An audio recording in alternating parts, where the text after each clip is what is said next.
időnk, tisztelt fivéreim és nővéreim! A Tucano Nido unboxing videót elkezdjük. Még ma. Aha! Showtime!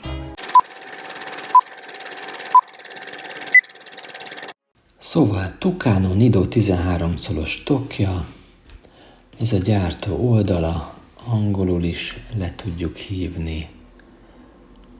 Láthatjuk, hogy MacBook Air 13 2020-as verzióhoz tökéletes. Láthatjátok a méreteit. Én ezt az átlátszó színt választottam. Ez miatt, a kivágás miatt. Itt egy kék színben sokkal jobban látható.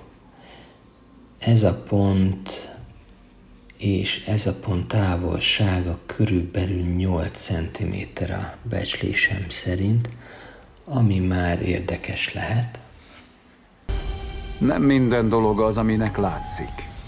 Ugyanis, hogyha egy ilyen USB-C hubot csatlakoztatunk hozzá, akkor nem mindegy, hogy ott a kivágásba odafér ez a hub, vagy nem fér oda a toktól. Senki sem tudhat mindent. Még maga sem.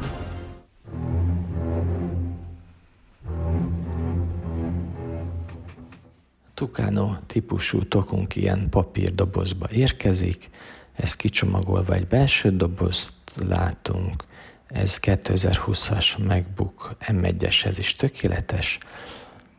Ha Milánóból rendelitek, akkor egy ilyen helyes kis tablettartót kaptok hozzá ajándékba.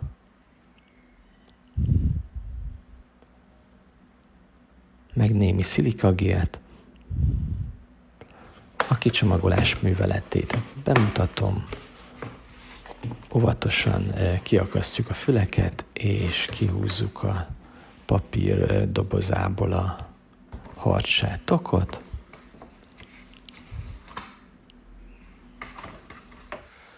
A tokot a következőképpen helyeztem fel. Felhelyezés előtt vásároltam egy nedves törlőkendőt.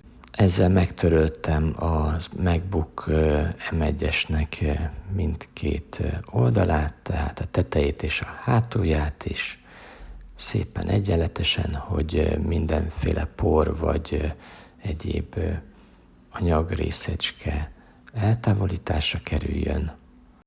Ezt követően először az alsó részét helyeztem rá, ezt csak egyféleképpen lehet felrakni. Majd úgy helyeztem fel a felső héjat, hogy először a zsanér felüli részen beakasztottam a vastagabb klipszeket, majd ráhúztam a felső részre, és így a monitornak a felső részén már csak a vékonyabb kis klipszeket kellett bepattintani, és ezáltal tökéletesen illeszkedett a felső részen is a héj. Miután végeztünk a kemény héj felhelyezésével, ellenőrizhetjük, hogy azt kaptunk-e a pénzünkért, amit a promóciós képen láttunk a Tucano-nak a honlapján. Na, erre nagyon kíváncsi vagyok, ugyanis a mérés eredménye szerint a becsült 80 mm, azaz 8 centihez képest, ez csak 35 mm, 3,5 centis ez a kivágás, ami itt a bal oldalon az USB-C portoknál látható. Nézzük a promóciós képet, és a valóságban, hát azért eltér egymástól a kettő, nem is kicsit. Bevallom, most egy kicsit csalódott vagyok, mert 3,5 centis kivágásos, kemény héjú tokot tudtam volna Magyarországon is vásárolni, körülbelül féláron, mint amennyiért olaszból megérkezett ez a Tucano Nido hardshell tok. A tanulság talán annyi volna, hogy a promóciós fotóknak sem lehet mindig hinni, érdemes az interneten rákeresni kicsomagolós videókra, vásárlói fotókra, annak ellenőrzésére, hogy valóban úgy néz ki a termék a valóságban, mint ahogy a fotókon szerepel. Pár centiméteres eltérés is már hatással lehet a vásárlásunkra, ugyanis most már biztos, hogy nem fogom megvásárolni több 10 000 forintért a MacBook tokjához tökéletesen odasimuló USB-C hubot, hanem helyette a kanoncos verziót fogom választani. És most hallgassuk meg, hogyan értékeli ezt a védőtokot kedvenc házi androidunk, Mariska. A Tucano Nido egyébként egy igényesen elkészített, kellemes tapintású, tökéletesen illeszkedő kemény héjú, minőségi tok.